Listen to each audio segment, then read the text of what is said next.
গত বছর কথা কো গান দিয়ে আলোচনায় আসেন র‍্যাপ সঙ্গীত শিল্পী সেজান। জুলাই আগস্টে বৈষম্য বিরোধী আন্দোলনকে আরও বেগবান করতে অন্যতম নিয়ামক হিসেবে কাজ করে গানটি। এরপর দেশ বিদেশের সমস্ত ভক্তরা এই র্যাপারের গান নিয়ে প্রশংসা করেন। গত ডিসেম্বরে গণমাধ্যমকে সেজান জানান, নতুন অ্যালবামের কাজ চলছে। অবশেষে মুক্তি পেয়েছে তার বহুল প্রতীক্ষিত অ্যালবাম। এই অ্যালবামের কয়েকটি গান ইউটিউবে প্রকাশও পেয়েছে। মুক্তির পর থেকে গানগুলো পছন্দ করছেন তার ভক্ত ও অনুসারীরা। গত 25 জানুয়ারি প্রকাশিত হয়েছে সেজানের নতুন অ্যালবাম লাল বাত্তি।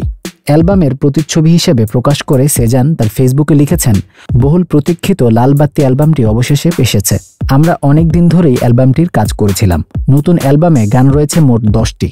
লালের আবহে তৈরি পোস্টারে রয়েছে একটি ধারালো কুড়ালের ছবি। গানে গানে যে প্রতিবাদ জানাতে চেয়েছেন এই শিল্পী, এটাই হয়তো তারই প্রতীক।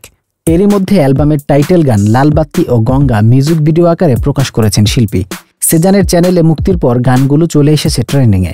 আজ সকালে গঙ্গা গানটি রয়েছে ট্রেন্ডিংয়ের 15 নম্বরে আর লাল বাত্তি রয়েছে 18 নম্বরে। দুটি গানেই সমসাময়িক নানা অসঙ্গতি নিয়ে কথা বলেছেন সেজান। চোখে চাইলেই বুঝন যায় কি আছে কার মনে। গানে এমন কথা শুনে অনেকেই মন্তব্য করেছেন, এবার সেজানের গান যেন আরও ধারালো হয়ে উঠেছে। গত 25 জানুয়ারি ইউটিউবে আসে লাল বাত্তি। আজ সকাল পর্যন্ত গানটির ভিউ 1,42,000-এরও বেশি। মন্তব্যের ঘরে একজন লিখেছেন, গানের প্রতিটি কথা মনের ভেতর গেঁথে থাকে। আরেকজন লিখেছেন, সেজান ভাইয়ের গান যেন আগুন। সঙ্গে জুড়ে দিয়েছেন আগুনের ইমোজিও। 25 জানুয়ারি আসা গঙ্গা গানটিরও দারুণ পছন্দ করেছেন ভক্তরা। আজ সকাল পর্যন্ত গানটির ভিউ 1,59,000-এরও বেশি। এই গান শুনে মন্তব্যের ঘরে একজন লিখেছেন, অনেক দিন ধরে নতুন গানের অপেক্ষায় ছিলাম। অপেক্ষা পুরোপুরি সার্থক। কথা কো গান দিয়ে আলোচনায় আসার পর গত বছর বেশ কয়েকটি কনসার্টে অংশ নেন সেজান। বছরের শেষের দিকে নাম লেখান সিনেমার গানে এই শহর স্বার্থপর। গানটি বানানো হয়েছে প্রিয় মালতী সিনেমার জন্য।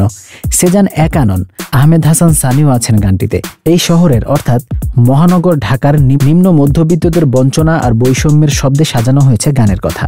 চলতি বছর সেজান ও আরেক র্যাপার হান্নানকে পাওয়া যায় বইয়ের পাতায়। 7ম শ্রেণীর ইংলিশ ফুড ট্যুরে এই বইটিতে আলোচিত দুই তরুণ র্যাপার সেজান ও হান্নানের নাম এসেছে। বইয়ের আর নিউ জেনারেশন অধ্যায়ে ছাত্র জনতার আন্দোলনে তাদের গানের ভূমিকার কথা তুলে ধরা হয়েছে।